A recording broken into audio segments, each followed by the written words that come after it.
के परिवार पर भगवान विष्णु की कृपा सदैव बनी रहे। तो आज हम सुनेंगे वैशाख पूर्णिमा की पौराणिक कहानी। वैशाख पूर्णिमा को बुद्ध पूर्णिमा के नाम से जाना जाता है। हिंदू धार्मिक मान्यताओं के अनुसार वैशाख महीने की पूर्णिमा के दिन भगवान गौतम बुद्ध का जन्म हुआ था। वैशाख पूर्णिमा या बुद्ध पूर्णिमा का त्यौहार पूरे भारत में धूमधाम से मनाया जाता है। मान्यताओं के अनुसार गौतम बुद्ध भगवान विष्णु के 23वें अवतार थे। इस दिन कई लोग भगवान विष्णु की कृपा पाने के लिए उपवास भी रखते हैं।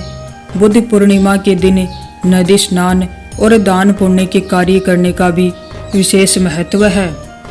कांतिका नामक एक नगर में चंद्रहास्य नाम का राजा राज्य करता था। उसी नगर में एक धनेश्वर नामक ब्राह्मण भी अपनी पत्नी सुशीला के साथ सकुशल रहता था। इनके घर में धन संपत्ति की कोई कमी नहीं थी, लेकिन ब्राह्मण के कोई भी संतान नहीं थी, जिसके कारण दोनों दंपति बहुत दुखी रहते थे। एक बार उस नगर में एक साधु आया, जो आसपास के सभी घरों में भिक्षा मांगने के बाद गंगा नदी के किनारे बैठकर भोजन करके जीवन यापन करता था। लेकिन वह साधु धनेश्वर ब्राह्मण के घर भिक्षा मांगने कभी नहीं जाता। साधु के ऐसे बर्ताव को देख सुशीला और धनेश्वर बहुत दुखी हुए। फिर उस साधु से उन्होंने पूछा कि आप सभी घरों में भिक्षा लेते हैं, लेकिन हमारे घर में नहीं, ऐसा क्यों? तब साधु ने जवाब दिया कि तुम निसंतान हो, ऐसे घर से भिक्षा लेना पतितों के अन्न के समान होता है, और मैं कभी भी पाप का भागीदार नहीं बनना चाहता। बस यही कारण है कि मैं तुम्हारे घर से भिक्षा नहीं लेता हूँ। यह सुनकर धनेश्वर बहुत दुखी हो गया और साधु से पूछने लगा, हे महाराज, ऐसा कोई उपाय बताइए जिससे मुझे संतान का सुख प्राप्त हो। तब साधु ने ब्राह्मण दंपति को 16 दिन तक माँ चंडी की पूजा की सलाह दी। इसके बाद धनेश्वर और उसकी पत्नी दोनों इस व्रत का पालन करने लगे। दंपति के इस आराधना से माँ काली प्रसन्न हुई।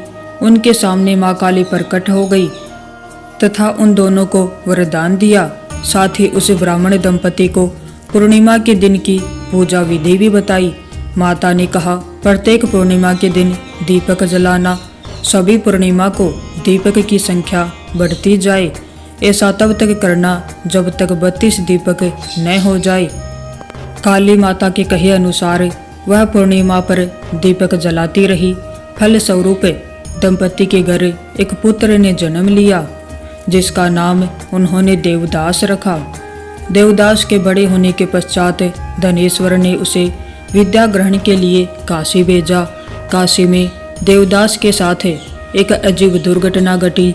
उसके कुछ समय बाद जब काल देवदास का प्राण लेने आया तो वह विफल हो गया। इसके बाद काल ने यमराज तक संदेश दिया कि वह देवदास के प्राण लेने में असमर्थ है।